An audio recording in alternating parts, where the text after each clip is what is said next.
स्वागत है India news digital पर आप सभी का। आपके साथ मैं अंजलि मुदगल। आज विजयदशमी का पर्व है, जिसे दशहरे के त्यौहार के तौर पर भी मनाया जाता है, जब रामलीलाओं का मंचन जो नवरात्रि के पहले दिन से शुरू होता है उसका आखिरी दिन होता है।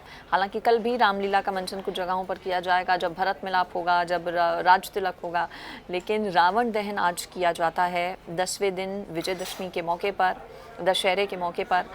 3 अलग अलग पुतले बनाए जाते हैं। रावण के साथ उसके बेटे मेघनाथ, साथ ही साथ भाई कुंभकर्ण का भी पुतला बनाया जाता है, जिसका दहन किया जाता है। यूँ तो देश भर में उमंग, उत्साह, जोश दिखाई देता है लोगों में दशहरे के पर्व को लेकर। हर साल वही रावण बनता है, उसी तरह से रावण का पुतला दहन किया जाता है, लेकिन लोगों की उत्सुकता कम नहीं होती और उसी तरह की होती है रावण दहन देखने के लिए। रामलीला लोग देखने जाते हैं। इसके अलावा दशहरे के मौके पर जब रावण का पुतला फूंका जाता है, उसको भी देखने के लिए अपनी आंखों से लोग बड़ी संख्या में पहुंचते हैं। ये तो देश भर में उत्साह के साथ दशहरा मनाया जाता है, लेकिन इस वीडियो में मैं आपको देश के उन शहरों के बारे में बताने जा रही हूँ जहाँ पर एक अलग अंदाज में, एक अलग तरीके से दशहरे का पर्व मनाया जाता है। और उसमें सबसे पहले है राजधानी दिल्ली। राजधानी दिल्ली के लाल किला पर जो दशहरा उत्सव है उसकी अलग ही धूम नज़र आती है।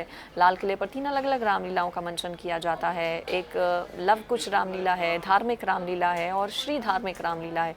इन तीनों ही रामलीलाओं की अगर बात करें तो कई सालों से, सदियों से, अरसों से ये रामलीला चली आ रही हैं। रामलीलाओं का मंचन वहाँ पर हो रहा है, जिसमें टीवी से जुड़े जो कलाकार हैं वो मंचन करते हैं, वो अलग अलग कैरेक्टर्स प्ले करते हैं। और दिल्ली की रामलीला को देखने के लिए अलग अलग राज्यों से भी लोग पहुँचते हैं। एक पूरा मेला यहाँ पर लगता है और एक अलग उत्साह दिल्ली में इस वक्त नज़र आता है। दिल्ली की रामलीला के बारे में आपने भी ज़रूर सुना होगा। इसके बाद अयोध्या, चूँकि अयोध्या भगवान श्री राम की जन्मस्थली है और 14 साल का वनवास पूरा करने के बाद अयोध्या जब भगवान श्री राम लौटे थे तो दिवाली पर्व मना था। 20 दिन बाद चूँकि दशहरे के दिवाली का पर्व मनाया जाता है। पहले भगवान श्री राम की तरफ से रावण का वध किया गया और रावण का वध करने के बाद 20 दिन बाद जब अयोध्या भगवान श्री राम लौटे थे तो दिवाली का पर्व मना था। ऐसे में जन्मस्थली चूँकि अयोध्या भगवान श्री राम की है, ऐसे में यहाँ पर भी दशहरे पर्व को लेकर एक अलग ही उत्साह लोगों में रहता है और पूरे धूमधाम के साथ यहाँ पर रामलीला का मंचन होता है और रावण दहन भी होता है। इसके अलावा मैसूर, देखिए दिल्ली, अयोध्या और फिर मैसूर। हर साल कर्नाटक के मैसूर पैलेस में दशहरे पर बेहद ही खास कार्यक्रम का आयोजन किया जाता है। ये भारत के सबसे बड़े आयोजनों में से एक कहा जाता है।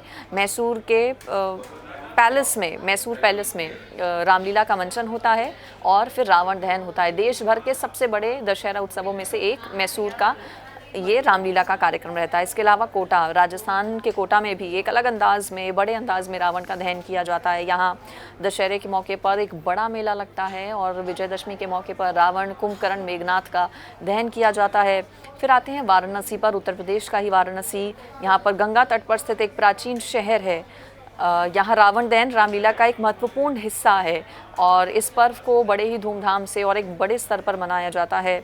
यहाँ रामलीला के दौरान अयोध्या, लंका और अशोक वाटिका के दृश्य को बनाया जाता है और यहाँ का रावण दहन देखने के लिए दूर दराज से जो लोग हैं वो पहुँचते हैं। इसके अलावा राजस्थान की राजधानी जयपुर में भी एक अलग उत्साह से रामलीला होती है पहले और फिर रावण का दहन होता है। जुलूस निकलता है, भजन कीर्तन होते हैं, डांस शोज़ होते हैं, कल्चरल एक्टिविटीज़ होती हैं। तो ये वो शहर देश के जहाँ पर एक अलग अंदाज में विजयदशमी का पर्व मनाया जाता है।